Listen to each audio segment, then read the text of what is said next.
So hello, everyone to this webinar. My name is Esther Wagner. I'm the Executive Director of the Wolf Institute, and I want to thank you very much for joining us again in this webinar series that is jointly run by the Wolf Institute and by the Society for the Medieval Mediterranean, with additional partners, the CSIC IMF, the University of Munich, the Medieval Studies Research Group at the University of Lincoln, the Leicester Medieval Research Center, and Ghent University. And we have some people from Ghent here today with us. So this is now the third year that we're running these webinars, and many of you have been at many of these webinars before, but for those of you who haven't been, I'll just very quickly introduce the two main host institutions. The Wolf Institute is a research institute in Cambridge, which focuses on religion and society, and we combine our research with teaching, public education, and policy work. Please have a look at our website, at our YouTube channel, to learn more about our work. And now with my other hat, the Society for the Medieval Mediterranean was founded in 1997. It is dedicated to all aspects of the academic study of cross-cultural Mediterranean history from the 5th to the 15th century. And this is also the moment where I introduce the Journal of the Society. Actually, Jo, who's the chair today, was the previous editor-in-chief of the journal. Now I'm the editor, so I'm always advertising this. The journal comes as part of the subscription of the membership of the society. So if you want to become a member and get this beautiful volume, 8 articles in the newest issue, 3 times a year, do consider signing up. You can find the instructions for that on our webpage. A very, very quick introduction of how this webinar works. We have a Zoom webinar audience, and we're also live streaming this via Facebook. So if you want to rewatch it, or if you want to recommend it to anyone to watch, it is available on the Wolf Institute Facebook page, and soon also on the Wolf Institute YouTube page. So our topic today is historiography and politics in the late medieval Islamic Mediterranean. And our chair today is Professor Steenbergen from the University of Ghent, who's also one of the 2 co-presidents of the society. And he will in turn introduce the speakers. The panelists will present for 10 minutes each, and then we'll have a short discussion among ourselves with the chair, while you can prepare questions for the Q&A session that will start afterwards. So please type your questions in the Q&A portal at the bottom of your screen, because it's much, much easier for the chair to handle them in that form. And at 6 o'clock sharp, we will end the live streaming and the filming of this event, but you are invited to stay behind. We usually continue a bit more of an informal chat after that time to say also goodbye to one another. So you are welcome to stay, and then we'll usually finish about 10-15 minutes after 6. So it's now the right time to hand over to our chair. Jo, over to you. Thank you very much, Miriam. Welcome everyone. It's nice to see so many people, so many known faces or known names around here. My name is Jo van Steenbergen. As Miriam said, I teach at Islamic history at Ghent University. I also welcome in particular our speakers, Gowaart van den Bossche, Mohamad, Ballan, and Sébastien Garnier, for this panel entitled Historiography and Politics in the Late Medieval Islamic Mediterranean. I think we can say that the 4 of us have devised this panel together in various ways, but one of the many reasons for me to be interested in this panel, or for organizing it, also has to do with a new series that I've been involved in setting up, a new book series I've been involved in setting up at Edinburgh University Press, Critical Approaches to Arabic Historiography, together with my colleague Mustafa Bannister from Utah State University. I'm the editor of this new series with Edinburgh University Press that wishes to create a forum for publication projects dedicated to the study of Arabic history writing in the period of the 11th to the 18th century, basically the period after the disintegration of the Abbasid Caliphate of the early Islamic Empire, period that quite unjustly so very often continues to be defined as a post-classical or post-formative period, a period of many, many changes, political changes, but also social and cultural changes, of many changes also in the field of history writing in Arabic, changes that involve the volume, the exploding volume of texts of history that are being written, changes in the genres and the blurring of boundaries between genres that are being produced in this time period. Changes that have also been related to the closer ties and connections between the art of history writing on the one hand and the world of politics on the other. The courts, the many courts that appear throughout this region and in this time period. One of the interesting topics of research that have been developed and are being pursued today are certainly this closer connection between the world of politics and the world of history writing, and the question to what extent history writing in Arabic has been not just participating, but has been actively shaping the political cultures of the many courts to which they were related, not in the least the courts of the Southern and the Eastern Mediterranean. And that is basically also the topic of the different case studies of this intertwining between history writing in Arabic and politics that will be presented to us by Gowaart, Mohamad, and Sébastien. We'll have a case study on Baybars al-Mansuri, who was active in the late 13th, early 14th century in Egypt at the court of sultans, the Mamluk sultans in Egypt. We have a case study on Ibn al-Khatib, who was active in the middle of the 14th century, especially at the court of the Nasrid dynasty in Granada on the Iberian Peninsula. We'll have a third case study on Ibn al-Shamma, who was active 1 century later in the early to mid 15th century at the court of the Hafsid dynasty in Tunis, in Tunisia. And they all produced works of history, of universal, local, and dynastic history in Arabic that were informed in many ways by common concerns of patronage and power, but also of legitimacy and memory. And these are some of the topics that each of our presenters will be engaging with. I will present each of them in some more detail when they present. We will sort of follow the chronological order of these case studies, beginning in early 14th century Egypt with the case of Baybars al-Mansuri that will be presented to us by Gowaart van den Bossche. Gowaart has a PhD in history from Ghent University, where he worked especially on the writing of royal biographies, and his dissertation won the 2020 British Association for Islamic Studies, the Gowaart Prize, and it has now been reworked into a monograph that has been submitted for publication. Between 2019 and 2022, Gowaart was a postdoc in the Knowledge Information Technology and the Arabic Book ERC project of Professor Sarah Savant at the Aga Khan University in London. Currently, Gowaart is a junior postdoctoral fellow of the Research Foundation Flanders at Ghent University, with a project on history writing at the court of Sultan Nasser Mohammed ibn Qalaoun in Cairo. And Nasser Mohammed, who basically reigned and eventually also ruled between 1293 and 1341. And it is within this context that his case study of the writings of Baybars al-Mansuri in Egypt have to be considered. Gowaart, the floor is entirely yours. Thank you very much for that kind introduction. Thank you very much for having me on this webinar. It's really great to present my research in a context where we can look at where these developments in historiography we see in Egypt, where they might intersect with developments elsewhere in the Arabic-speaking part of the Mediterranean.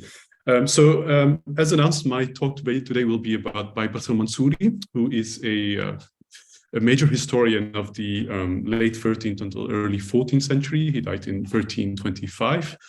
And he was strongly connected to the court of Nasrid Mohammed, especially during his second and third reign.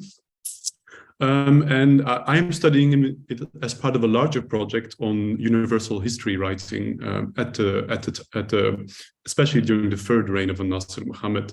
And for this, I'm looking at four historians. So, in addition to Baybars al-Mansuri, there's Abul Fida, Nuwairi, and Ibn Dawadari, about whom I will not have anything to say about. But today, I talk about Baybars al-Mansuri, who is most well known for writing a text called Zubdat al-Fikra fi Tarikh al-Hijra. But there is a curious phenomenon with that text, in the sense that people have generally only approached it for what it has to say about Mamluk history or late medieval history. That is to say, the period in which Baybars al-Mansuri himself was alive. While in fact, Zubdat al-Fikra is not quite a universal history, as we shall see, but it is nevertheless a very substantial history. It was originally probably 10 or 11 volumes, about half of which survive, but only one of them has been properly edited. So here we have an overview of the text as we can assess it today. We have volumes 4 until 7. We have more or less in full, with some gaps. We do not have the first 3 volumes, and neither do we have the volumes following volume 7, but we do have the final volume, which is either volume 10 or 11, which is somewhat unclear. And we do have 2 manuscripts of that, one of which is, however, quite recent.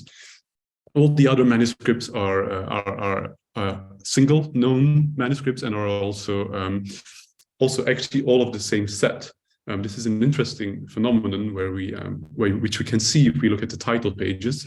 The manuscripts are now spread all over the world. One of them is in Uppsala, one of them is in Paris, and the third one here is in Istanbul. But you can see by the program, the decorative program of the title page, that this is clearly the same product that was. We don't really know whether it was offered to the court of Nasr Mohamad, but it seems quite likely, considering that in addition to the title Zubdat al-Fikra fi Tarikh al-Hijra, which is noted on the top of each title page, there is also a specific mention of the Dawla, the state of al-Malik Nasr Mohamad, at the bottom of the page. And an interesting phenomenon in this text as well is that each volume actually gives a very brief digest of what it contains. So on volume 4, we get a list of the Abbasid caliphs that are being dealt with, while on volume 5 and 7, we get the names of the Fatimid caliphs that are dealt with in that volume. The fact that the Fatimid caliphs are highlighted already shows also that this is a very Egypt-focused history, even if in fact it posits to be a history of the Islamic community. Also, the other manuscripts, with the exception of the recent volume that is in Yale, are also of the same product. And we can see this by the way their layout functions. Because they all have 17 lines per page. They use the same bold headings, and there is a very extensive red rubrication, which in the earlier volumes tends to be in margins, and then in the final volume moves into the body text. I don't think this means that there are separate productions, but rather that the copyist changed approach throughout copying the text. Whereas he was correcting himself in the earlier volumes, he actually followed the program in which he had corrected himself for the final volume. Now, as I highlighted already, the Zubdat al-Fikra is not quite a universal history, but in fact, how do we know? Because the first 3 volumes have not been preserved, so it's difficult to assess. The reason I think this is the case is because in the introduction to the final volume, he does give a bit of a taster. He gives an assessment of what he aimed to achieve with his text. I've translated it here. So it starts with an account of the Turkish-Egyptian state, and then how its commencement in the Egyptian lands and it spread to the Syrian lands. So he gives a bit of a digest there, what he will be talking about. And then he notes that that he has been working on this project. He said, through the aid of he who is endowed, I can't quite see it here, endowed with loftiness and with and strength, I have exhaustively treated what I chose from the correct reports in this book of mine, which I've been able to compile, and which I became very attached to establishing, and which I have given the name the choicest notion on the history of the Prophet's migration. And then I dealt in it with the succession of the years of the Prophet Muhammad's community until I arrived at the luminous Turkish state which is established today in the Islamic lands. And then there follow several lines of praise to this particular state, and then he closes off these remarks with the expressing a desire that he wished to give proper order to its sequence of kings and to order its conduct. So he specifically has an endeavor here of writing a very large-scale history in which that state in which he lives and in which he is a very important part himself. He was an important state agent and a member of the elite class that dominated the state. He expresses a desire to make sure that that state takes up its rightful position within the greater view of history. And in fact, we can see that reflected in his broader historiographical output, which is something that hasn't really been studied. There hasn't really been a comparative study of its entire output. So that output contains not only Zubdat al-Fikra in its not entirely preserved state, but still substantially as possible to assess. He also wrote a text called the Tuhfat al-Mulukiyya, which is a monograph, historical monograph, and that is only of the Turkish state. It starts in the year 650 and it goes up to the year 709. So that's in Hijra, Islamic calendar, so from the mid-13th until the early 14th century. And so here he foregrounds specifically that Turkish state as a topic that is worthy of a monograph in itself. He additionally also wrote a universal history, Mukhtar al-Akhbar, that is a very interesting phenomenon in which we see the connection with his amanuensis, a Coptic scribe, quite clearly expressed. And he also wrote a hadith text that is very strong, very historically inclined.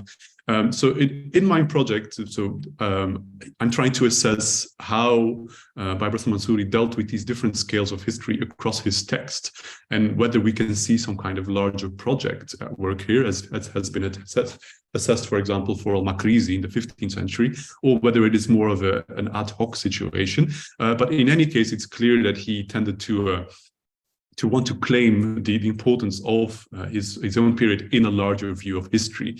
Well, and I will leave it at that and hope to receive questions after this. Thank you so much. Okay, thank you very much, Gowaart.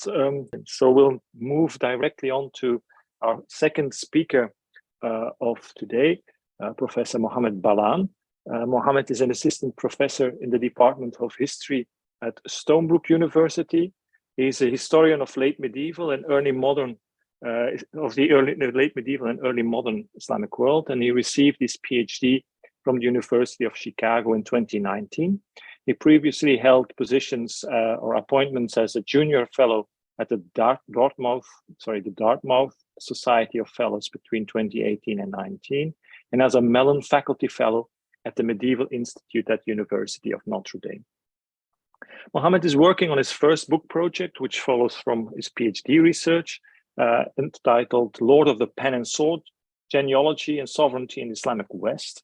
And he explores the phenomenon of the scholar-statesman, that is the phenomenon of literateurs, physicians, jurists who ascended to the highest offices of state. And he does that specifically through the case of the life and works of Lisan-ad-Din ibn al-Khatib, who lived in the middle of the 14th century, and who was one of the most prominent Iberian Muslim historians, chancellors, and philosophers in this particular time frame. And that's the person and the scholar and the context that he will also be talking about here today in his case study on Ibn al-Khatib in Nasrid Granada. Mohamad, the floor is all yours. Thank you very much, Yo. Let me just share my screen. Wonderful. So good afternoon, everyone. I'd like to thank Professors Antonella Scorpo and Jovan Steenbergen for organizing today's event and for the gracious invitation to participate. It's truly an honor and a pleasure to be here today among such esteemed colleagues, and I'll try my best to keep my comments within 10 minutes. So my talk today focuses on the interplay between communal identity, local politics, and historical writing in 14th century Granada. And I'm sure no one here needs an introduction to the larger context of Nasrid Granada, but just to remind everyone, between the 13th and 15th centuries, this kingdom was the last surviving Muslim polity in late medieval Iberia.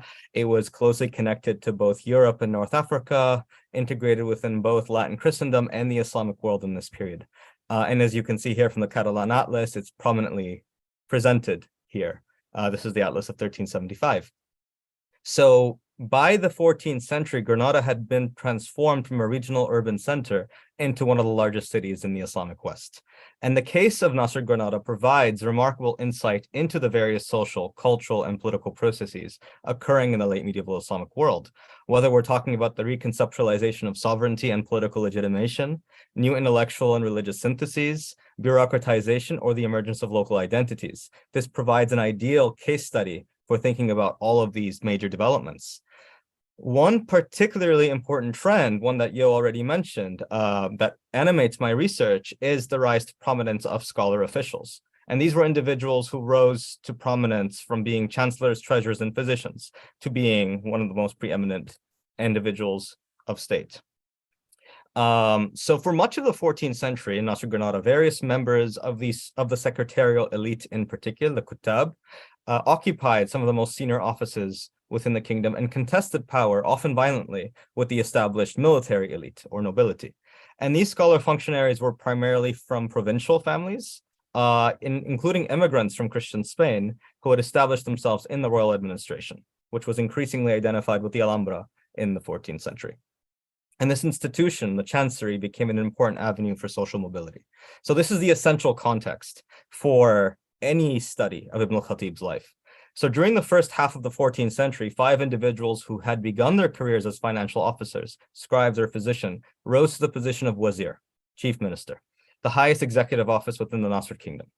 And by the late 14th century, this had become such a prominent trend that these scholar officials themselves, the participants in this very trend, composed treatises that sought to enshrine this arrangement within both history and political theory, as indicated by this quote by the late 14th century Nasrid scholar official Ibn Simak al-Amili, who himself was an associate of Ibn al-Khatib, who says the appointee to the office of chief minister should be a competent scribe with a knowledge of epistolary and calligraphy, a literateur with an expertise in history. So here we have a very clear example of how this becomes normativized within these treatises.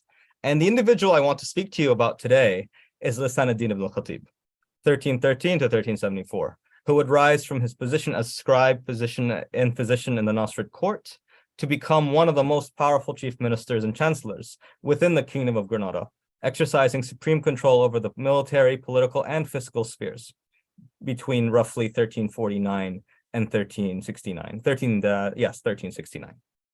So Ibn al-Khatib's intellectual network, because he was also a scholar, that's the scholar part of scholar official, a community of letters, we can call it, in the Islamic West, bound together through shared scholarly interest, extensive epistolary correspondence, and ties of patronage and friendship, encompassed Nasrid Granada, Christian Spain, North Africa, and the Near East. His historiographical production should be understood as being molded by this larger intellectual and cultural context, and it shapes the representation of Nasrid Granada in fundamental ways. And in addition to his leading political and administrative role as Granada's preeminent statesman, Ibn al-Khatib was also the Nasrid kingdom's most prolific historian during the 14th century. He produced a number of historical works, including biographical dictionaries, dynastic chronicles, and a universal history of the Islamic world.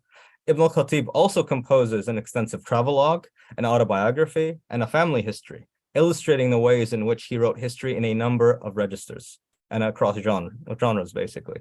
Like many of his contemporaries, he instrumentalized historical writing for various purposes, including the buttressing of his own political authority as an upwardly mobile chief minister, the crafting of a distinct legacy for himself and family, and for articulating a regional and communal identity. It is precisely within his role as historian that we can better understand the importance of the scholar official as a distinct social, political, and intellectual figure within the late medieval Islamic West. Ibn al-Khatib consciously and repeatedly sought to establish his own authoritative role as the leading Nasrid historian and his works as an archive for both Nasrid Granada and Al-Andalus as a whole. This is demonstrated most clearly by his own declaration that he was the best positioned individual to write a history of the Nasrid kingdom and its rulers because he was, quote, the bard of their histories, the axis around which their royal affairs revolve, and the archive of their house. The explicit reference to himself as the archive of the Nasrid dynasty illustrates the importance that he ascribed to his own role as historian in reinforcing his privileged position within Granada. It also indicates the significance that he attached to the preservation of documents, which acted as a repository of cultural, political, and dynastic memory. It was Ibn al-Khatib's privileged access to official correspondence, royal documents, and leading individuals across the Nasrid realm, particularly in Granada, which characterizes his historiographical production. Ibn al-Khatib's extensive administrative intellectual network of scholars and functionaries was the primary means through which he was provided with valuable access to official documents from previous generations. And I can talk more about that and how these documents were preserved in the first place in the Q&A. This self-proclaimed status as the archive of Nasrid history was reinforced by his incorporation of numerous official documents and epistles throughout his historical works. And this finds its culmination, this historiographical project, in the monumental comprehensive history of Granada, which wove together biography, historical theory, epistolary, autobiography, and political thought into a rich tapestry of the literary, social, and political history of the city of Granada itself. And similar to the Muqaddimah, this history defies traditional genre classifications and reinforces the inseparability between the realms of historical biographical writing, notions of sovereignty, geography, and a distinct vision of society and politics. So the opening pages makes this very clear about how this was a project connected not only to a local sort of identity, but also to his own position as Granada's chief minister, as a wazir, and as chancellor. And he does write this as a comparativist project. He's thinking about the other histories written across the Islamic world. And it's quite important here to notice how he's identifying Granada as a borderland of Islam, how he talks about Asabiyya, how he's using the word watan, how he's connecting all of this to what he deems to be the founding moment of Granada with the settlement of the Damascene Jund in 741. These are all things that we can talk about. But you can see in this preface how the exaltation of the virtues of Granada and its inhabitants drew upon religious, ethnological, and genealogical ideas, much like other texts from this period. And the construction of Granada as an idealized Islamic community, characterized by genealogical continuity, religious exclusivity, and ethnic cohesion, finds expression in yet another quote from this is all from the preface of the comprehensive history. And just because time is getting away from me, and we can maybe talk a little bit about these quotes in the Q&A, I want to mention that the construction of Granada as an Islamic city-state through the fashioning of a local identity that was predicated on descent from Arab Muslim conquerors, the maintenance of traditions of kingship and sovereignty, and the flourishing of Arabic culture and urban settlement over 6 centuries, served to bolster the religious image and political status of Granada, particularly in the eyes of contemporaries in the late medieval Islamic world. Let us remember, this is a borderland polity that often existed in a state of alliance or other arrangements with Castile. So this idea of bolstering its identity and its credentials was deeply important to someone like Ibn al-Khatib. And it reminds us of how the various worlds and networks in which Nasrid Granada was enmeshed shaped the particular historiographical representation of the kingdom and its inhabitants. In fact, Ibn al-Khatib had various copies of the comprehensive history of Granada sent to important libraries across North Africa and the Near East, including an ornate manuscript that was deposited as an endowment or waqf in the Khaniqa of Sa'id al-Sa'ada in Cairo. The most important evidence that it was well known even in Ibn al-Khatib's own lifetime can be seen in a letter written by Baha'u'ddin as-Subki, the chief judge of Cairo, who died in 1375, to Ibn al-Khatib that lauded the comprehensive history as an incomparable and illustrious work. This letter was carefully transcribed and incorporated into Ibn al-Khatib's own Deeds of the Notables. As this particular case indicates, Ibn al-Khatib's works were carefully copied with the assistance of his students in the Chancery and sent to places like Tunis and Cairo to be deposited in various royal libraries, Chancery archives, and other repositories of learning. The composition and dissemination of these elaborate works demonstrates his own attempts to consciously establish himself as the foremost authority for the administrative, intellectual, and political history of the Nasrid kingdom. And the widespread reception of the comprehensive history, and this is the last thing I want to say, is indicated by the fact that it quickly became an authoritative source of knowledge among scholars and historians in Mamluk lands for the history of the Nasrid kingdom. For example, the North African historian al-Maqari mentions that he came across the physical manuscript of the comprehensive history of Granada when he visited Sa'id al-Sa'ada, and described the many commentaries and marginal annotations of various leading scholars in Cairo during the Middle Ages, including Makrizi, Ibn Hajar al-Asqalani, Shamsuddin al-Sakhawi on its pages. So these scholars in the late medieval Near East would write highly influential histories, including biographical dictionaries, which would shape both the perception of Al-Andalus into the early modern Islamic world, as well as among generations of Western scholars. The comprehensive history has continued to shape scholars in the present and how they've understood and interpreted the history of Al-Andalus, which at times has led to the uncritical replication of Ibn al-Khatib's assumptions, categories, and claims. It is essential that we look back at who wrote this work, what the motivations were, to better understand this work and its legacies. Thank you very much. Thank you very much, Mohamad. This is all very fascinating material. I'm sure there will be many questions and issues to discuss further. But first, we'll turn to our third and final speaker of today, Sébastien Garnier. We'll move back sort of. We've moved from Cairo to Granada. Now we'll move back sort of in the middle to Tunisia, where Sébastien Garnier is sort of based. So that's his area of research, basically. Sébastien is a French researcher and agrégé en Arabe who took his PhD in history, and his revised thesis has now been published with Brill in Islamic History and Civilization series entitled Histoire, Hafsid, Pouvoir et Idéologie. In his research, he mainly focuses on this region of Ifriqiya, basically Tunisia and the areas around it, after the 10th century of the Common Era. And his postdoc research revolves around the issue of memories in this era. Sébastien has recently joined the board of the Journal of Islamic Manuscript, and he now also works with the National Library of Libya on their manuscript collection, where they're cataloging, reporting, and analyzing the collection. He's a founding member of LibMed, an international academic group that's working on medieval Libya, and that also organizes a monthly webinar. And if I'm not mistaken, the next one will be organized next Wednesday. But today he's here with us, fortunately, and he'll be introducing us to the case of Ibn al-Shamma in mid-15th century Hafsid Tunisia. Sébastien, over to you. Many thanks to all the organizers for making this possible. I'm very happy to be with you tonight. And I will simply talk about Ibn Shamma from a slightly different perspective. So this is the book, Histoire Hafsid, and I will just rely on some of its elements. Basically, it consists of one part translations. I made a new edition of the Adillah of Ibn Shamma based on the old one with many revisions, and also produced a translation to French. And there are some ancillary texts by its side. And then come also the analysis, mainly focusing on power and the ideology linked to power. And this is what I want to share with you tonight. For the people who don't know the Hafsids, which is quite normal, quite common, I would simply remember that they ruled Ifriqiya between 1228 and 1574.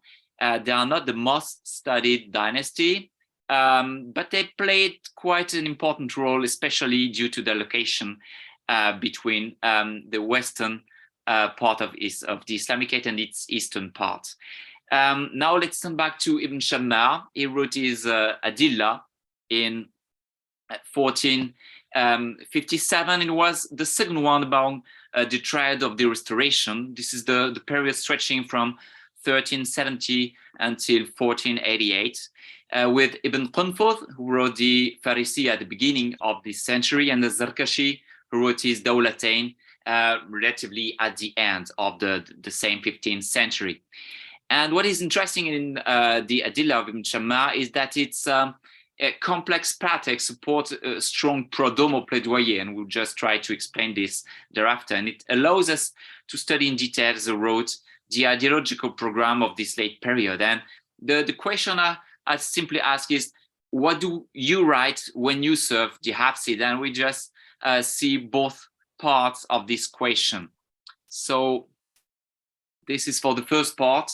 What do you write? It implies thinking about some evolving forms.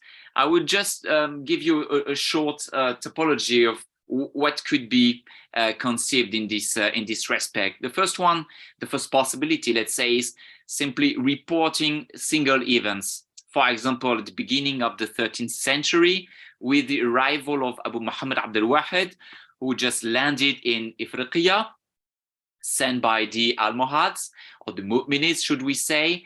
And this arrival has been simply retold in detail by Ibn Dakhil, who was his wazir, and you find it in a later opus, which is the Rihla of Tijani. So you have this first possibility. Then you can just, let's say, upgrade and record one full reign, and this would be in the middle of the 13th century with al-Ghassani, and I just took the exact formulation, Yudawwinu Siyar al-Mustansir. So al-Mustansir was the second sultan, reigning in the middle of the 13th century, and al-Ghassani was his Katib al-Alama, and then he was just reported by Ibn Qunfut to have written the Siyar of al-Mustansir, so focusing on the important events of al-Mustansir. Then you can imagine that these different texts could be gathered in archives. So we still have to figure out if they look like a chartrier, chart box, or a cartulary, a kind of register. But the same Ibn Qunfut mentions a Kitab al-Kabir Mutawakkili that would have contained the episode of the 8th Crusade, which was led against Tunis in 1270. In that respect, this is very important because it could be the step bringing us to having enough materials to compose a dynastic saga. And as you see on the screen, it only arrived in the 15th century. So now the question is, why was it so late? What was the 15th century? Was it truly a new golden age, as it is often depicted by these authors? Was it maybe on the opposite, a swan song, maybe the very last moment when you could pen this history?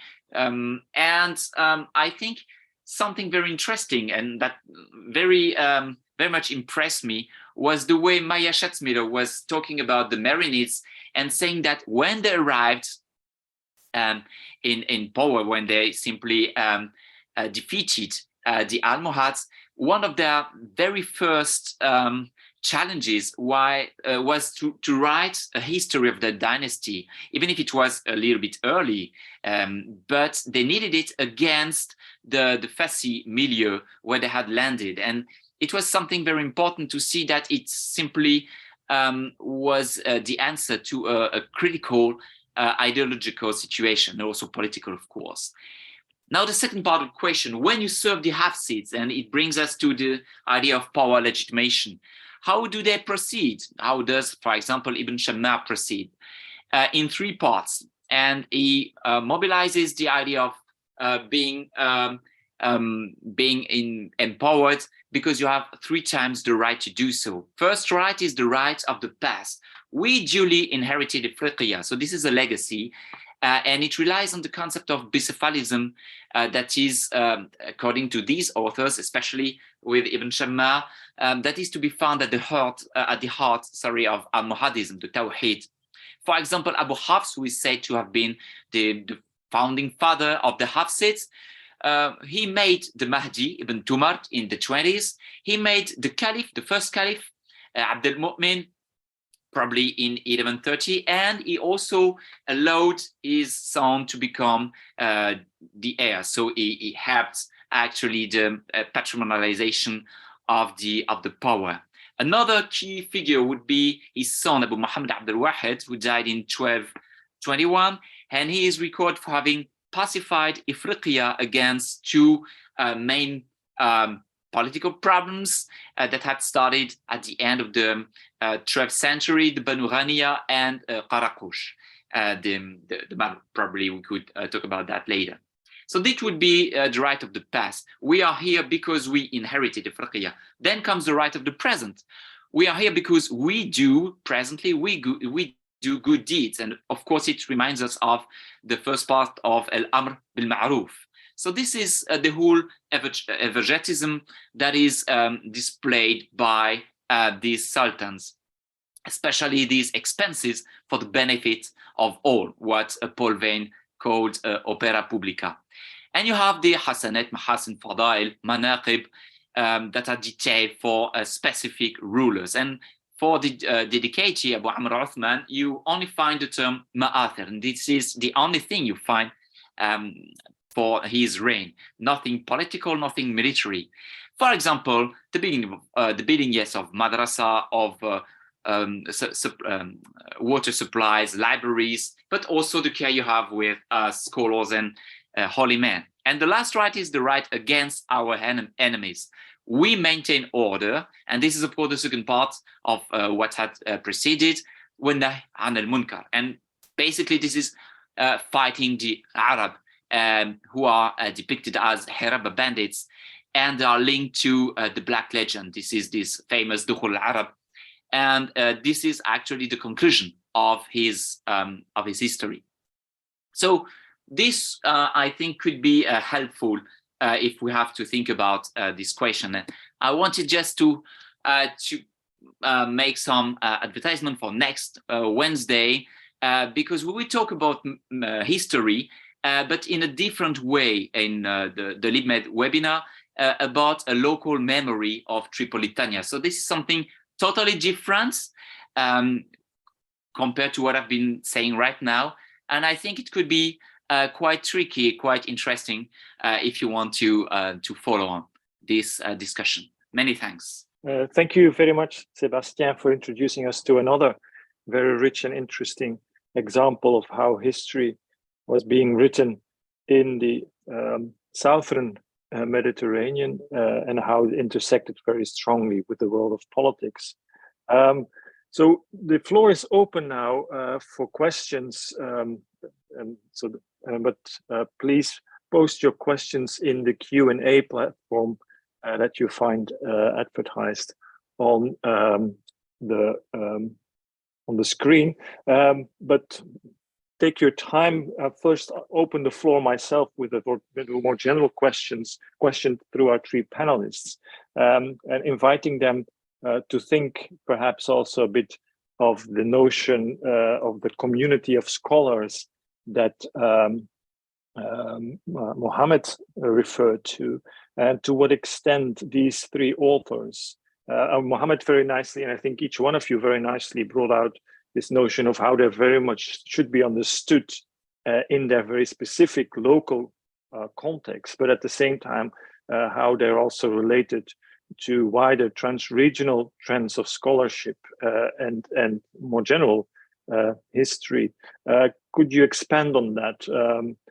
Especially, I guess, Sébastien in Gowaart, Mohamad has explained to us already how the legacy of Ibn al-Khatib lived on, but perhaps Mohamad may also want to pitch in explaining how Ibn al-Khatib himself may also have been influenced by or related to the world of scholarship, and in particular historical and historiographical scholarship in the writings that he pursued in Granada. So please, anyone who wishes to open up the discussion, go ahead.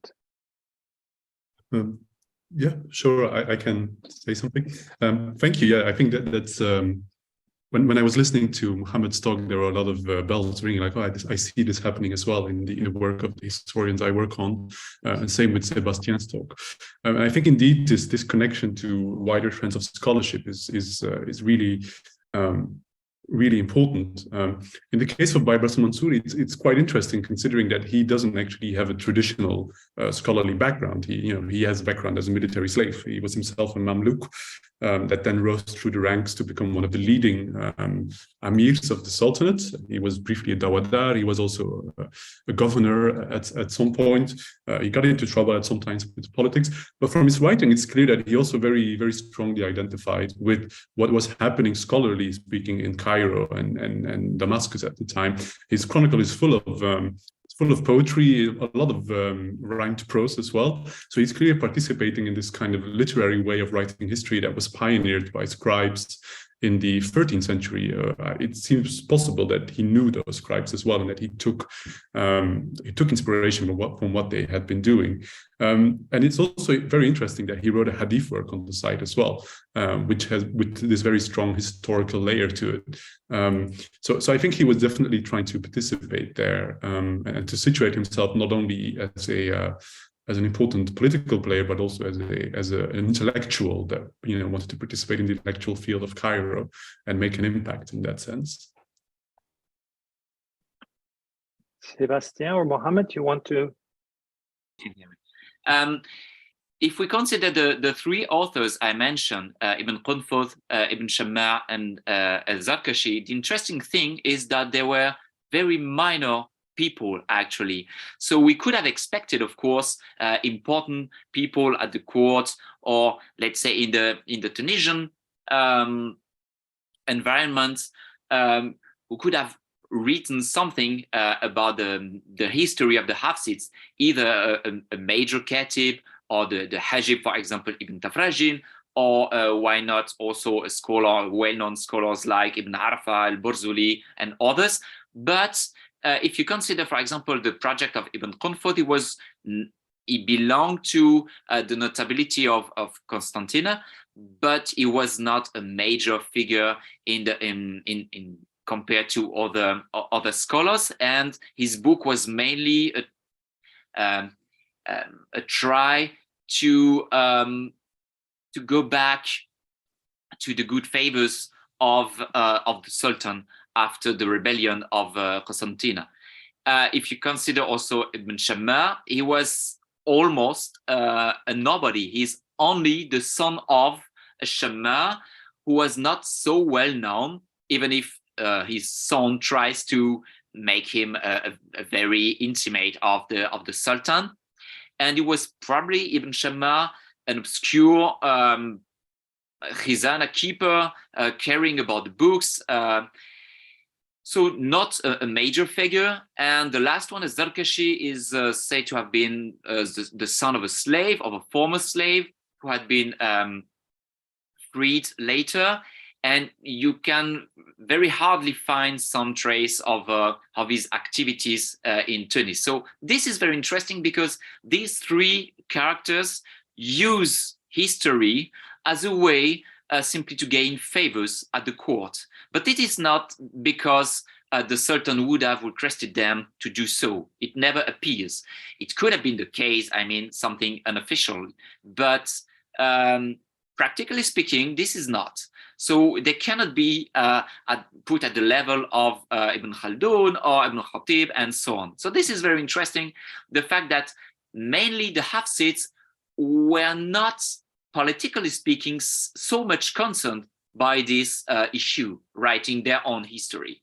And maybe it also explains why it came so late, or maybe too late, would say some. And I think it's good if Mohamad also adds something. Thank you. Thank you. Mohamad, do you want to pitch in? Yeah, so thank you. Those are all excellent thoughts. And I mean, a lot of it was covered, but for Ibn al-Khatib, absolutely. There's no way we can understand him without having a strong sense of the period that precedes him, going all the way back to the Taifa period, and I would even contend the Umayyad period in Al-Andalus.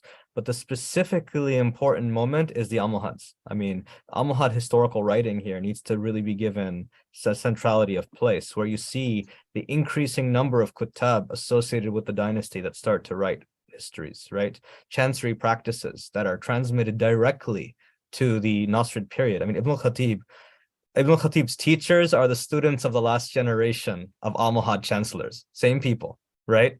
I mean, dynastic transition is not so clear-cut as our sources would like us to believe, of course. But for Ibn al-Khatib, influences on him include Ibn Idari, Malahi, right? Ibn Hayyan, right? He was very much in tune with what was happening in the Mashriq. And I think this is the part of my research that I'm trying to highlight. He read Dhahabi, he read Ibn Kathir, right? Which is actually incredible when you think about how contemporaneous he is with these individuals. There was a lot of circulation of books in this period, right? He had specific agents designated in Egypt to maintain lands for him, but also probably to bring books back, right? I mean, there's a lot more to be said on this note. But for me, the fundamental context for his historiographical production has to be his role, his status as an upwardly mobile client of the dynasty who's trying to pass himself off as a nobleman, right? And this is, to me, what's so interesting about this notion of genealogy and lineage. within his corpus. And I do think putting him in a conversation with the Marinids, with the Hafsids, is absolutely imperative, because I think that's for too long not been the case. Given that the Marinids are actually stationed in Granada in this period. There are parts of Granada that are under Marinid suzerainty, at least. So thank you. Thank you. I'm going to follow up on that directly with a question that is put in the Q&A that relates directly to this transition, this notion of dynastic transition, and how historians relate or write about the dynasties that precede the dynasty that they are actually writing for. In this case, the Hafsids and the Nasrids and the Almohads, or the immediately preceding dynasty. The question that is put here by Serafim Cabral has to do with the notion of that has been, as he explains, that has been introduced into today's historiography of des-Almohadization, of creating distance with the Almohad predecessors. And the question is to what extent, especially, of course, Mohamad and Sébastien see this des-Almohadization in their studies of the historiography and politics of these times. And perhaps we can extend the question also and ask Gowaart whether he sees a similar sort of more negative engagement with the immediately preceding history of what then is identified as the Turkish dynasty in the writings that he's studying. But Mohamad, perhaps you can start. Happy to, yes. This is a question I'm very interested in, of course, for one reason and one reason mainly.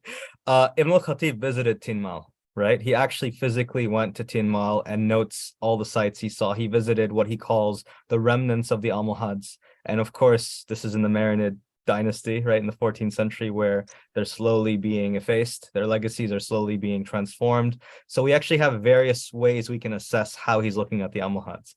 When it comes to Al-Andalus, of course, he's engaged in a complete and deliberate process of de-Almohadization, even as his own works demonstrate to us the very prominent legacies of the Almohads in every respect, including titulature. And this is the big part of the book project that I'm engaged in. And this is pretty fascinating in light of one of his contemporaries, al-Shatibi, right, who tells us unequivocally in one of his works that he grew up in Granada hearing the Almohad Adhan in the Great Mosque of Granada, presumably in the mid-14th century. So there's something interesting happening there, right, that I think deserves more attention. I think it's a fantastic question and one that is worthy of investigation. I think we've taken too seriously the Almohadization as emblematic of what's happening elsewhere. And I mean, this is one aspect of the work that I'm trying to kind of delve into slowly. It's not my main focus, but it helps us think about legacies and continuities as well as ruptures. So thank you for the question. Sébastien, how do you see this also in your writings? The point is that, yeah, that's fine. The point is that Tunis is very far. And this is the whole story, I think, about the Hafsids. This is very interesting. The way they land there, they simply depict it as they had been asked by Nasser, the Caliph Nasser, to put Ifriqiya in order because it was no longer to be accepted what the Banu Ghaniya and Qaraqosh had been doing there.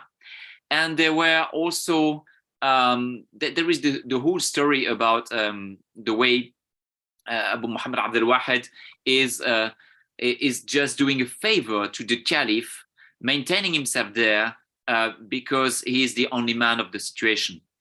And of course, you are not obliged to believe it, but it is very interesting just to see how it is set up. And basically what I see is that the Hafsid, they simply managed, and it took them some years. It was not very easy for them, especially in the 20s. They just managed to do something very interesting.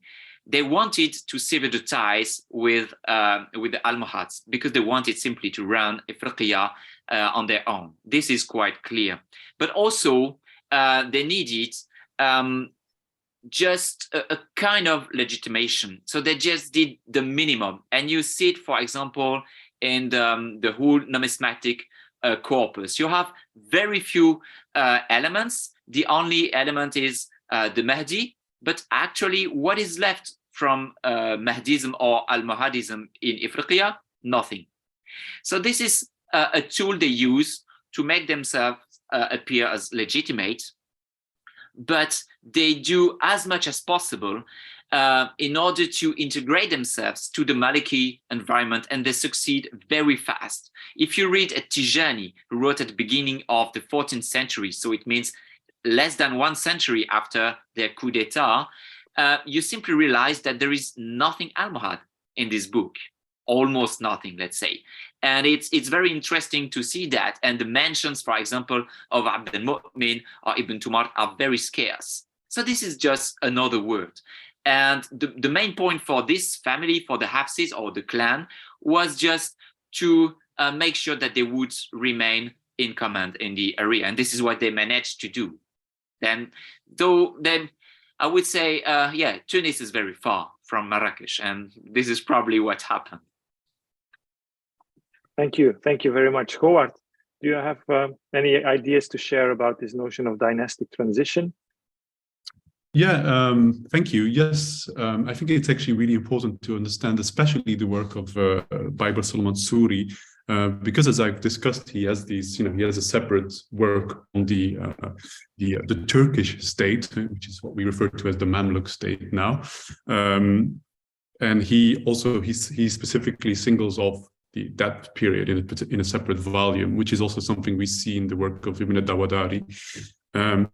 But I think I don't think we have anything that really approaches the transition from Almohad to Marinid or to Nasrid. And in fact, I think in older scholarship, we often had this notion that the Mamluk state was kind of a coup d'etat that destroyed the Ayyubid Sultanate, and it's kind of it's a very problematic regime that needed to be legitimized.